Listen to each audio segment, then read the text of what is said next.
Ay, kumusta mga ka-good vibes? Okay, so ngayon nasa Baguio tayo, papunta tayo ng La Trinidad. Takit pa ba ang mga ride natin ngayon? Anong gagawin natin sa La Trinidad?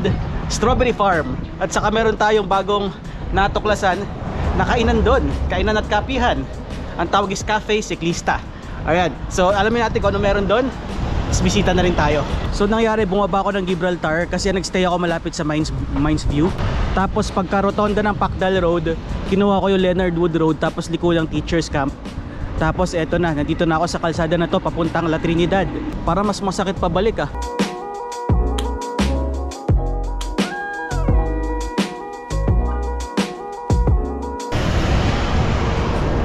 Okay, simulan na yung mga akyatan.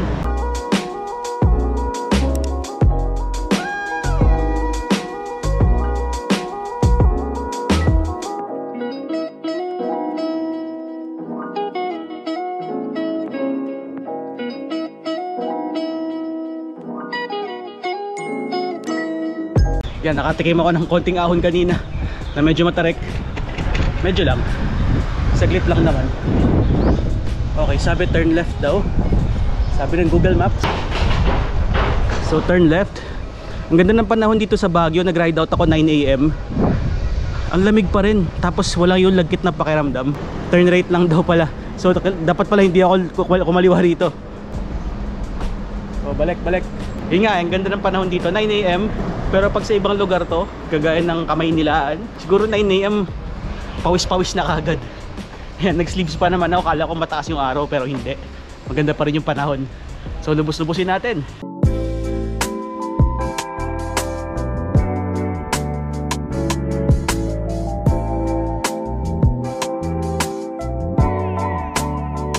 Ang ganda rin tsura ng mga bahay sa dulo. Mga nakasabit sa bundok.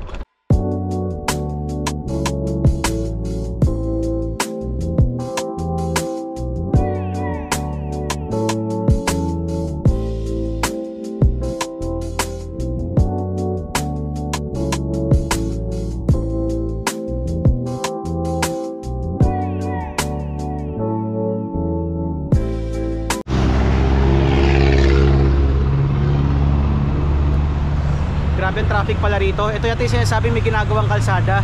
Parang bigayan muna yung mga sasakyan. Pero tingnan natin, mukhang makakasingit naman.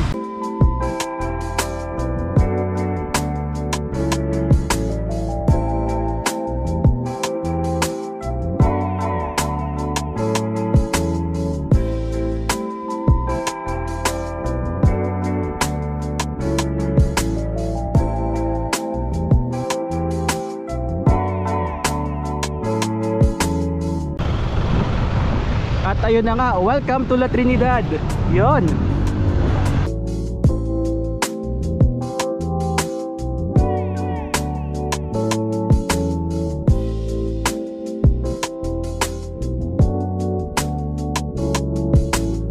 Okay, ito pala yung yung makulay na mga bahay. Yan, yung mga nakikita sa video at saka sa mga pinopost sa Facebook. Ito pala, La Trinidad pala siya, hindi Baguio. Ayan, ganda. Parang sa Brazil. Kahit di pa ako napuntang Brazil. Yan, sobrang traffic kaya stop over muna dito. Yan, nakita na rin kaya sinadya na rin.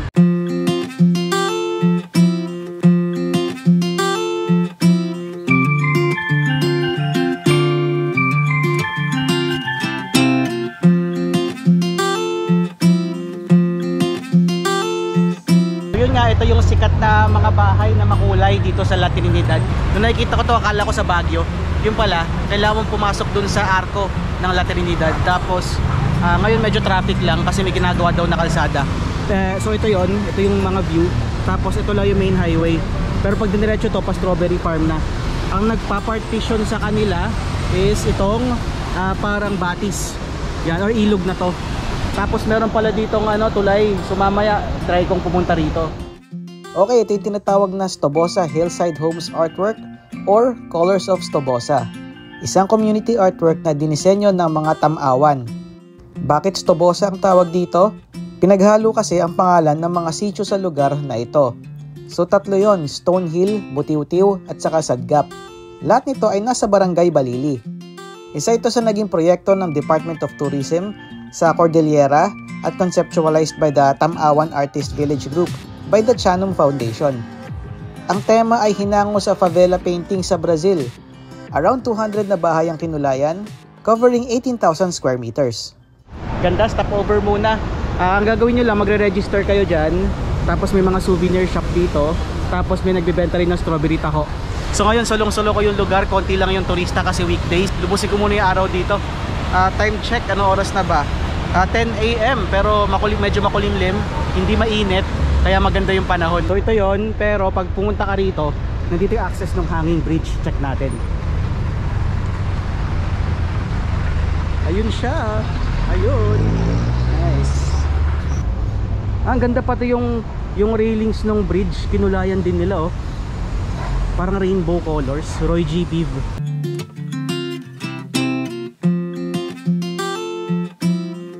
Okay, continue na natin yan. Ito nga, may ginagawa kang kalsada, kaya traffic. So yung kalahati, simentado na yung kabilang side, pero ito ginagawa pa rin, kaya masikip.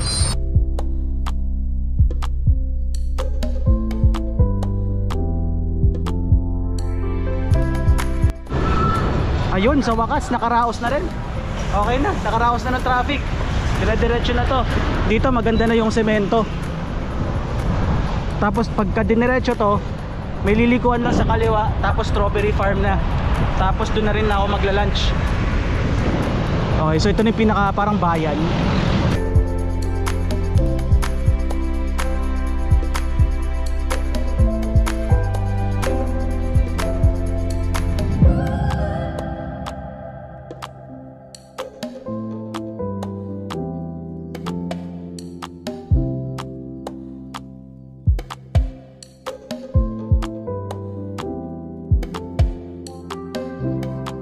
Okay, PGH Benguet General Hospital.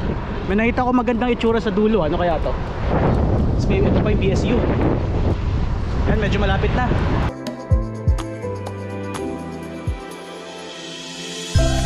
Okay, less than 100 meters makakaliwa na ako pa Strawberry Farm Road. So pupwesto na ako dito hanggat maluwag pa. Yun, may sign na.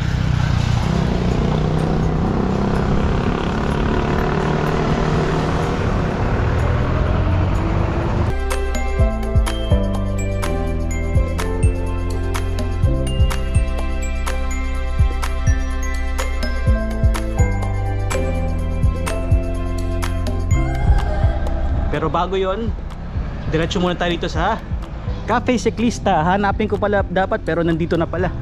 Bungad lang pala siya. Yan oh. Hello, morning. Cafe Ciclista. Hello, good morning sir. Good morning. Yun oh, mukhang kompleto rito. May kainan, may kapihan. Sir, meron kaming chicken sisig, rice toppings, and tokwa sisig, and then lechon sisig. So Yun. pwede po siyang i-rice toppings po. Pwede Nice. siya pang budget meal, pwede rin po siyang pang special plate na. Ano? Libre na namin. Sabaw. Sabaw ng papaitan. So ganito siya. Step 1, kuha ng kanin, choose your fried dish or any dish, tapos pay your meal at the counter. Ganun lang. Pag nag-order po kayo ng single order na papaitang kambing, lahat ng kambing na menu, may na siya, good coffee. Nice, nice. Okay, so pwede yung pagpilian. Merong rice toppings. Meron din silang only rice. Yun, nagpapa-only rice din sila. So check natin yung menu mamaya. At saka, ayan, tingnan natin kung ano yung isi-serve sa atin.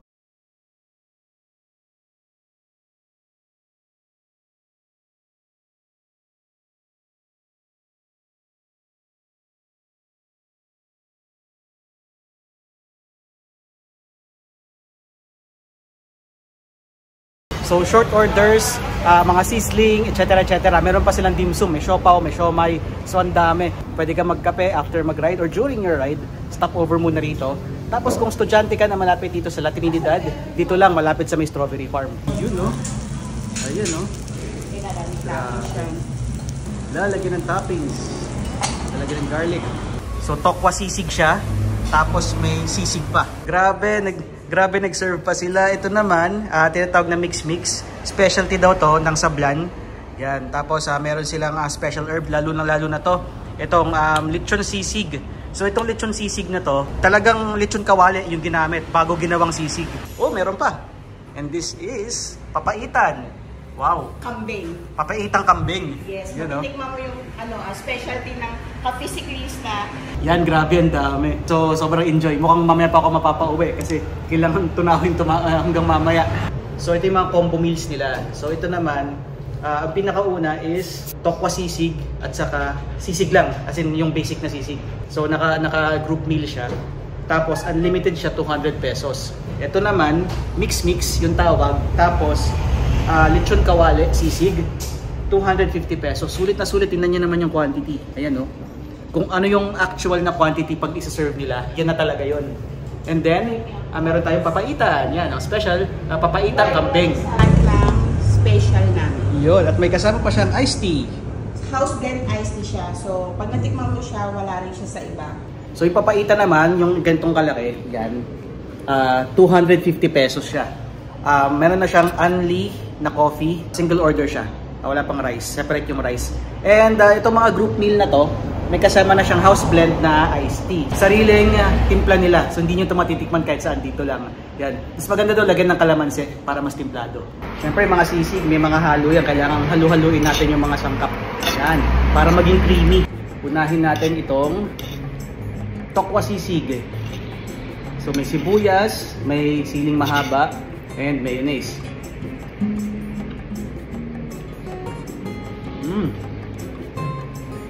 May iba pa siyang halo. May konting parang kulay pula. May konting siling labuyo, yun. May konting spiciness siya, pero hindi siya yung masakit na spicy.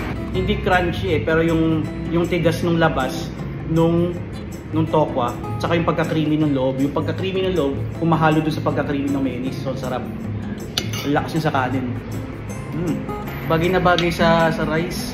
Saka ano nga, ang lakas sa kanin. Yan, subukan natin to sisig. Yung sisig nila parang shredded siya. Yun, may sibuyas, meron siyang sile. Perfect. At meron siyang siling labuyo rin.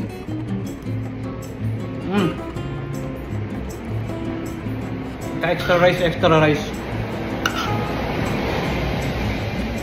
Creamy, savory.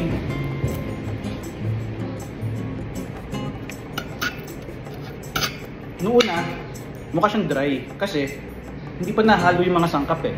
Nakapatong lang siya. Pero pag hinalo nyo, ayun na.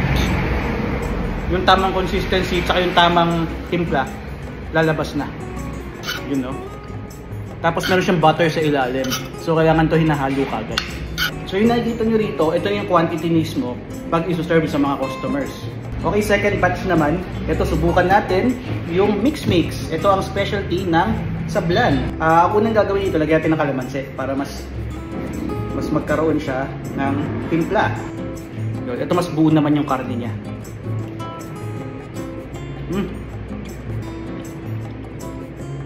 Oo nga, meron siyang herbs. May aroma.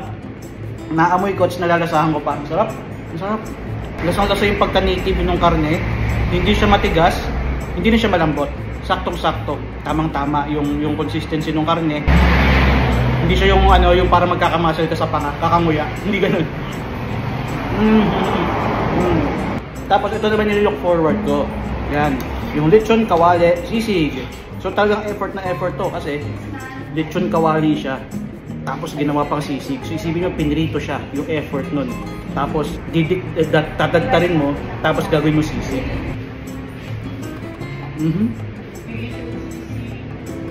Dito lumabas yung tamis ng pagkasisig niya. Ang ganda ng timpla. May herbs din. Yung special herb na nilagay. So lalabas yung aroma habang linunguya mo. Panalo rito. Kape siklista. Dito sa Latinidad Benguet.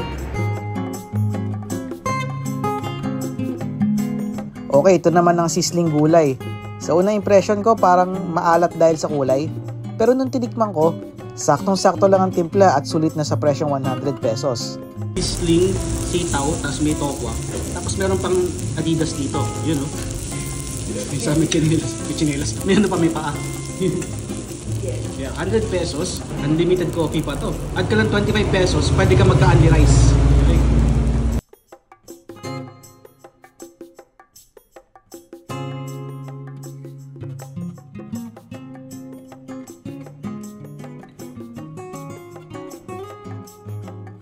Pagkatapos ay bumisita na din ako kina Mong sa Play Outdoors kasama si Ian. Tamang kwentuhan tapos dumiretso na sa Strawberry Farm. So yan yung Cafe Ciclista. So ang lapit lang sa Strawberry Farm, as in just a few meters away, parang 20 to 30 meters lang pag diniretso. Ito na, entrance na ng Strawberry Farm. Ito yung parking area. Ang Cafe Ciclista, ito lang, katabi ng itim na gate na yan, dito lang sa kaliwa. Yun. Okay, so tingnan natin ang mga strawberry kung meron ngayon. Medyo makulimlim, sana hindi umulan. Signal number 1 daw sa eastern part ng Luzon ngayon, and mukhang paparating na rito, kaya hopefully maging okay yung panahon hanggang sa makauwi. Alright, so lakad-lakad tayo. Ito may mga kainan dyan. Tapos ito yung parking area. Tingnan natin yung entrance ng farm. Medyo walang tao kasi Monday. Yan, usually pag weekends doon dagsaan to, kaya pag holidays. So ito pala scenario dito pag weekday. First time ko makadaan dito na weekday. Uy, nalaki ng strawberry oh. Ah, laruan lang pala. Akala ko totoo.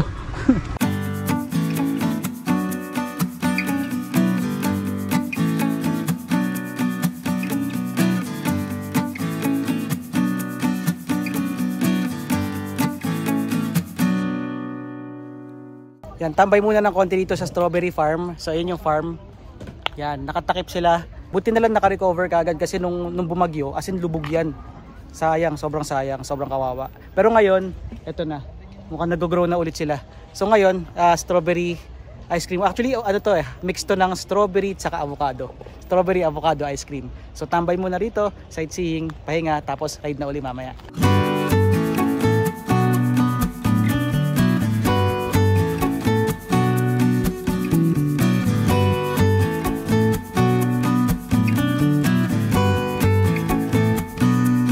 Medyo maputik. Actually maputik na yun at atin dumaan dito. So hindi lang strawberry ang mga tanim, meron ding mga lettuce kagaya dito. Ayan, yun, no? So lettuce farm din siya on top of strawberry farm. So ito yung mga ibang tanim dito.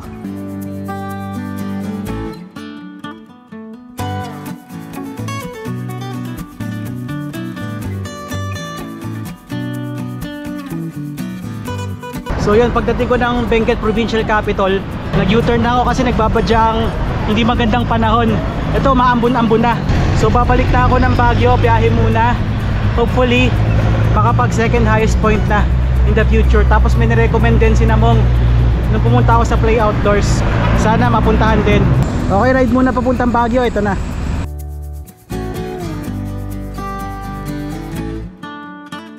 Buti mahinang ambon lang.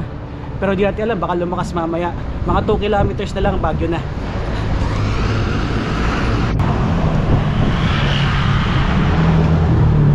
Ayun, ang bilis lang oh. Teachers camp na. Tapos Leonard Wood Road.